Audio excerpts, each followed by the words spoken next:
Un mes después de la metamorfosis, es siempre la hermana la encargada de atenderlo. Ella se esforzaba por tratar de entender lo que al Gregorio pudiera agradarle, ya que no hay manera de entablar comunicación con él. Gregorio, considerando que ella le guarda repugnancia, procura apartarse de su vista, por lo que a menudo se esconde debajo del sofá. Mientras tanto, al insecto, la comida muy pronto dejó de producirle la menor alegría, y así fue tomando, para distraerse, la costumbre de trepar zigzagueando por las paredes y el techo. A menudo se caía, pero había adquirido una resistencia a ello. Por otra parte, su visión no es la misma, y al ver por la ventana le parece que hay un desierto y un cielo grises que se juntan. Llegó el día en que la madre se decide ir a ver a Gregorio, pero cuando sus miradas se cruzan ella cae desmayada del impacto emocional. El padre, enfurecido, persigue a Gregorio arrojándole manzanas, quedando una de ellas empotrada en su cuerpo, pero la madre le suplica que le perdone la vida a su hijo. Poco a poco, Gregorio va siendo tomado con displicencia. Ya su hermana Grit se preocupa poco de su alimentación y del aseo de la habitación. Cierta vez su madre, viendo la habitación del insecto, dijo: «Cierra esa puerta». En una ocasión, los huéspedes que albergaban en la casa, quisieron oír tocar el violín a Grit. La llamaron al comedor y ella aceptó. Los tres huéspedes, además de la madre y el padre, se deleitaban escuchando el sonido del violín. Gregorio, escuchando la música de violín, que tanto le agradaba, se atrevió a aproximarse a la puerta. Decide avanzar hacia donde se halla su hermana. Entonces es advertida su presencia por uno de los huéspedes. El padre trata de evitar que ellos observen al insecto y los arroja a su habitación. Molestos, los huéspedes deciden abandonar el alojamiento y no pagar un solo centavo. Esto disgusta al padre. La hermana afirma que es necesario liberarse del monstruo, y su padre comparte tal opinión. Gregorio entra a la habitación, y su hermana cierra la puerta. A la mañana siguiente entra la sirvienta y, con el desollinador, pincha al monstruo. Luego exclama: «Miren ustedes, ha reventado». Efectivamente, Gregorio Sam se había muerto. Todos contemplan el cadáver. Grit, su hermana, dice: «Mirad qué delgado estaba. Verdad es que hacía ya tiempo que no probaba bocado». Así como entraban las comidas, así se las volvían a llevar. Nuevamente la familia, ahora de 3 miembros, entra en una especie de calma. Salen de la casa y toman un tranvía. Allí reflexionan y se dan cuenta que, considerando los empleos que han conseguido, el futuro no se muestra hostil. Lo que de momento más habría de mejorar la situación, sería mudar de casa. Deseaban una casa más pequeña y más barata, y, sobre todo, mejor situada y más práctica que la actual, que había sido escogida por Gregorio. William Faulkner. Faulkner es uno de los novelistas estadounidenses más importantes de este siglo, famoso por sus cerca de 20 novelas en las que retrata el conflicto trágico entre el viejo y el nuevo sur de su país. Fue el mayor de 4 hermanos de una familia tradicional sureña. Nació en New Albany, Mississippi, el 25 de septiembre de 1897 y creció en las cercanías de Oxford. En 1915 abandonó el colegio, que detestaba, para trabajar en el banco de su abuelo. En la Primera Guerra Mundial ingresó en las Fuerzas Aéreas de Canadá sin llegar nunca a entrar en acción. A su regreso ingresó como veterano en la Universidad de Mississippi, que pronto abandonó para dedicarse a escribir viviendo de trabajos ocasionales. En 1924 publicó por su cuenta El Fauno de Mármol, un libro de poemas poco originales. Al año siguiente viajó a Nueva Orleans donde trabajó como periodista y conoció al escritor de cuentos estadounidense Sherwood Anderson, que le ayudó a encontrar un editor para su primera novela, La paga de los soldados 1926, y le convenció para que escribiera acerca de la gente y los lugares que conocía mejor. Esta novela narra la historia de un soldado joven que vuelve a casa después de la Primera Guerra Mundial, inválido física y mentalmente, y cómo su enfermedad y muerte posterior afectan a su familia y amigos. Después de un breve viaje por Europa volvió a casa y comenzó a escribir su serie de novelas barrocas e inquietantes, ambientadas en el condado ficticio de Yonapataupa, inspirado en el condado de Lafayette, Mississippi, habitándolo con sus propios antepasados, indios, negros, oscuros ermitaños provincianos y groseros blancos pobres. En la primera de estas novelas, Sartoris 1929, caracterizó al coronel Sartoris como su propio bisabuelo, William Cuthbert Faulkner, soldado, político, constructor ferroviario y escritor. Faulkner repuso lo que habían quitado de su apellido. El año 1929 fue crucial para Faulkner. A Sartoris le siguió El sonido y la furia, novela que confirmó su madurez como escritor. Aunque sus libros recibieron buenas críticas, solo se vendió bien Santuario 1931. A pesar del sensacionalismo y brutalidad de la novela, trata de una horrible violación. Su trasunto es la corrupción y la fuerza demoledora de la desilusión. Gracias al éxito del libro encontró trabajo, bastante más lucrativo, como guionista de Hollywood, lo que por un tiempo le liberó de escribir las novelas que su poderosa imaginación le dictaba. Faulkner exige mucho a sus lectores. Para crear una atmósfera determinada, sus frases complejas y enrevesadas se alargan durante más de una página y, jugando con el tiempo de la narración, ensambla relatos, experimenta con múltiples narradores e interrumpe el discurso narrativo con divagantes monólogos interiores. En 1946, el crítico Malcolm Cowley, preocupado porque Faulkner era poco conocido y apreciado, publicó The Portable Faulkner, libro que reúne extractos de sus novelas en una secuencia cronológica, dando a la saga de John Apataupa una nueva claridad y poniendo así el genio del escritor al alcance de una nueva generación de lectores. Esta novela casi experimental creó escuela y las letras hispanas siguieron trabajando el género, como puede descubrirse en la obra del argentino-chileno Manuel Rojas y de los mexicanos Juan Rulfo o Carlos Fuentes. El hecho de que tras la Guerra Civil Española cayera la censura sobre Faulkner, hizo que su obra, que había empezado a traducirse en 1930, tardara en publicarse de nuevo, pero aún así, muchos escritores tanto en el exilio como en España, reflejan su influencia como Luis Martín Santos y, por supuesto, Juan Benet. Las obras de Faulkner, que habían permanecido durante un largo tiempo lejos de las imprentas, comenzaron a reeditarse y empezó a considerársele no ya como una curiosidad regional sino como un gigante literario cuya mejor escritura iba mucho más allá de las tribulaciones y conflictos de su tierra natal. Sus logros fueron reconocidos internacionalmente en 1949 al concedérsele el Premio Nobel de Literatura. Continuó escribiendo, tanto novelas como cuentos, hasta su muerte en Oxford, el 6 de julio de 1962. Entre sus obras principales se encuentran Mientras agonizo 1930, Luz de agosto 1932, Abselem, 1936, Los invictos 1938, El villorrio 1940, Desciende Moisés 1942, Intruso en el polvo 1948, Una fábula, 1954, Premio Pulitzer de 1955, La ciudad 1957, La mansión 1959 y Los rateros 1962, también ganadora de un premio Pulitzer. Ernest Hemingway. Este novelista estadounidense nació el 21 de julio de 1899 en Oak Park, Illinois, en cuyo instituto estudió. Trabajó como reportero, pero a los pocos meses se alistó como voluntario para conducir ambulancias en Italia durante la Primera Guerra Mundial. Más tarde fue transferido al ejército italiano resultando herido de gravedad. A partir de 1927 pasó largas temporadas en Key West, Florida, en España y en África. Volvió a España, durante la Guerra Civil, como corresponsal de guerra, cargo que también desempeñó en la Segunda Guerra Mundial. Más tarde fue reportero del Primer Ejército de Estados Unidos. Aunque no era soldado, participó en varias batallas. Después de la guerra, Hemingway se estableció en Cuba, cerca de La Habana, y en 1958 en Ketchum, Idaho. El estilo de Hemingway se caracteriza por los diálogos nítidos y lacónicos y por la descripción emocional sugerida. Su vida y su obra ejercieron una gran influencia en los escritores estadounidenses de la época. Muchas de sus obras están consideradas como clásicos de la literatura en lengua inglesa. Hemingway describe en sus primeros libros la vida de dos tipos de personas. Por un lado, hombres y mujeres despojados por la Segunda Guerra Mundial de su fe en los valores morales en los que antes creían, y que viven despreciando todo de forma cínica, excepto sus propias necesidades afectivas. Y por otro, hombres de carácter simple y emociones primitivas, como los boxeadores profesionales y los toreros, de los que describe sus valientes y a menudo inútiles batallas contra las circunstancias.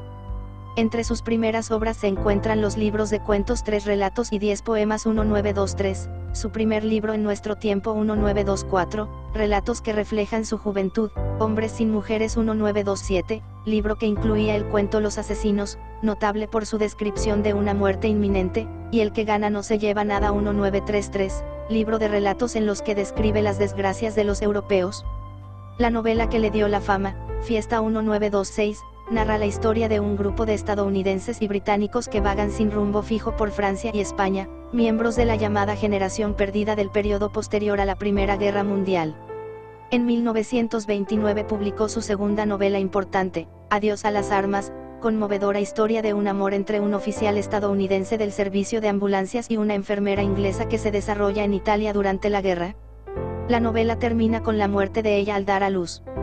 Siguieron Muerte en la tarde 1932, artículos sobre corridas de toros, y Las verdes colinas de África 1935, escritos sobre caza mayor. Hemingway había explorado temas como la impotencia y el fracaso, pero al final de la década de 1930 empezó a poner de manifiesto su preocupación por los problemas sociales. Tanto su novela Tener y no tener 1937 como su obra de teatro La quinta columna, condenan duramente las injusticias políticas y económicas. En la novela Por quien doblan las campanas 1940, basada en su experiencia durante la Guerra Civil Española, intenta demostrar que la pérdida de libertad en cualquier parte del mundo es señal de que la libertad se encuentra en peligro en todas partes. Por el número de ejemplares vendidos, esta novela fue su obra de más éxito. En 1952 Hemingway publicó El viejo y el mar, una novela corta, convincente y heroica sobre un viejo pescador cubano, por la que ganó el Premio Pulitzer de Literatura en 1953. En 1954 le fue concedido el Premio Nobel de Literatura. Hemingway utilizó sus experiencias de pescador, cazador y aficionado a las corridas de toros en sus obras. Su vida aventurera le llevó varias veces a las puertas de la muerte, en la Guerra Civil Española cuando estallaron bombas en la habitación de su hotel, en la Segunda Guerra Mundial al chocar con un taxi durante los apagones de guerra, y en 1954 cuando su avión se estrelló en África. Murió en Quechem el 2 de julio de 1961, disparándose un tiro con una escopeta. Resumen de El viejo y el mar. Era un viejo que pescaba solo en un bote en el Gulf Stream y hacía 84 días que no cogía un pez. En los primeros 40 días había tenido consigo a un muchacho. Pero después de 40 días sin haber pescado, los padres del muchacho le habían dicho que el viejo estaba definitiva y rematadamente salao, lo cual era la peor forma de la mala suerte, y por orden de sus padres el muchacho había salido en otro bote que cogió 3 buenos peces la primera semana. A pesar de esta separación, el muchacho siguió siendo su amigo y se preocupaba por él. Dice, debí de haberle traído agua, pensó el muchacho, y jabón y una toalla. ¿Por qué seré tan desconsiderado? Tengo que conseguirle otra camisa y un jacket para el invierno y alguna clase de zapatos y otra frazada. Pese a esto, el viejo albergaba la esperanza de atrapar un gran pez. No debió esperar mucho. Al día siguiente se encontró luchando con un pez verdaderamente grande. Tan grande, que lo arrastró hasta no ver más tierra. Durante la batalla, el pescador piensa, no tengo calambres y me siento fuerte. Él es quien tiene el anzuelo en la boca. Pero para tirar así, tiene que ser un pez de marca mayor. Debe de llevar la boca fuertemente cerrada contra el alambre. Me gustaría verlo aunque solo fuera una vez, para saber con quién tengo que vérmelas. Y la lucha con el pez, que dio inicio al mediodía, se prolongó hasta la noche, y siguió prolongándose. Ojalá estuviera aquí el muchacho para ayudarme y para que viera esto, dijo el viejo en voz alta. Esto se lo seguirá repitiendo mientras siga luchando con el pez. Por la madrugada, por un tirón dado por el pez, el viejo cae y se hace una cortadura debajo el ojo. Luego su mano sangraría. Para tener energías, comerá carne de pescado cruda. En pleno día, el pez sale a la superficie y se deja ver. Es un pez verdaderamente grande. El viejo había visto muchos peces grandes. Había visto muchos que pesaban más de 1000 libras y había cogido 2 de aquel tamaño en su vida, pero nunca solo. Ahora, solo, y fuera de la vista de tierra, estaba sujeto al más grande pez que había visto jamás, más grande que cuantos conocía de oídas, y su mano izquierda estaba todavía tan rígida como las garras convulsas de un águila. Comienza una obsesión en el viejo por atrapar el enorme pez. Hasta reza Ave Marías, Dios te salve, María, llena eres de gracia. Él, luego dice, Virgen bendita, ruega por la muerte de este pez. Aunque es tan maravilloso. Y con la mano dolorida, se acerca la noche de este segundo día en pleno mar. Y así, luchando con el pez y comiendo pescado crudo, llega el tercer día. El sol estaba saliendo por tercera vez desde que se había hecho a la mar, cuando el pez empezó a dar vueltas. Es en este día que la batalla con el pez se vuelve más ruda. Consigue Santiago, que este es el nombre del viejo, clavarle el arpón. Luego el pez cobró vida con la muerte en la entraña y se levantó del agua, mostrando toda su gran longitud y anchura, y todo su poder y su belleza. Pareció flotar en el aire sobre el viejo, que estaba en el bote.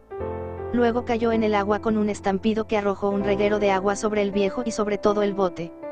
El viejo se sentía desfallecer y estaba mareado y no veía bien. Pero soltó el sedal del arpón y lo dejó correr lentamente entre sus manos en carne viva, y cuando pudo ver, vio que el pez estaba de espalda, con su plateado vientre hacia arriba. El mango del arpón se proyectaba en ángulo desde el hombro del pez y el mar se estaba tiñendo de la sangre roja de su corazón. Luego tiene la oportunidad de contemplar de cerca al pez, tal como está, pesa 1500 libras, pensó. Quizás más. Si quedaran en limpio 2/3 de eso, a 30 centavos la libra. El viejo acercó el pez al bote y comenzó a navegar hacia la playa. Pero la sangre del pez atrajo una desgracia, tiburones. El tiburón se acercó velozmente por la popa y cuando atacó al pez el viejo vio su boca abierta y sus extraños ojos y el tajante chasquido de los dientes al entrarle a la carne justamente sobre la cola. El tiburón desgarra unas 40 libras, pero es muerto por Santiago. Luego se acercan 2 galanos, que desgarran buenas libras de carne. Son muertos por Santiago. Eran unos tiburones odiosos, malolientes, comedores de carroñas así como asesinos, y cuando tenían hambre eran capaces de morder un remo o un timón de barco. Aparecen nuevamente 2 galanos, a quienes ahuyenta a golpes. Para entonces, solo le queda la mitad del pez, y es ya de noche. A la medianoche, un nuevo ataque. Pero hacia medianoche tuvo que pelear y esta vez sabía que la lucha era inútil. Los tiburones vinieron en manada y solo podía ver las líneas que trazaban sus aletas en el agua y su fosforescencia al arrojarse contra el pez. Les dio con el palo en las cabezas y sintió el chasquido de sus mandíbulas y el temblor del bote cada vez que debajo agarraban a su presa. Todo terminó para Santiago.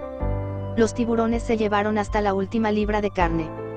Tomó el bote y navegó hacia la playa, de la cual se había alejado demasiado. Al llegar, todo estaba en silencio. Con la luz de la calle vio el gran espinazo del pez y la oscura masa de la cabeza, con el saliente pico. Medía más de 5 metros. Con el mástil en hombros, caminó hacia su casa. Por la mañana llegaría Manolín, el muchacho.